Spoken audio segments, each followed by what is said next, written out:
సింపుల్గా ఇంట్లో ఉన్న ఇంగ్రీడియంట్స్తోనే రోల్ కట్ మలై కుల్ఫీ ఎలా చేసుకోవాలో చూద్దాం. దీనికోసం 1 లీటర్ మిల్క్ తీసుకుని బాగా బాయిల్ చేసుకోవాలి. ఇందులో కొంచెంగా మిల్క్ పౌడర్ కూడా మిక్స్ చేసుకోవాలి.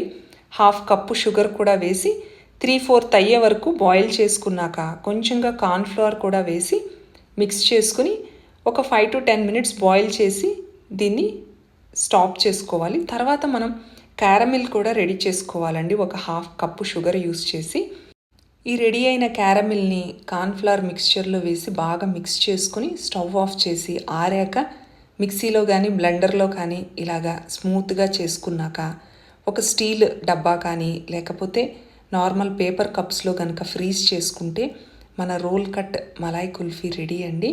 ఫుల్ రెసిపీ కోసం నా ఛానల్ని విజిట్ చేయండి. మీకు ఈ వీడియో నచ్చినట్లయితే లైక్ చేయండి, షేర్ చేయండి, సబ్స్క్రైబ్ చేసుకోండి. Thank you.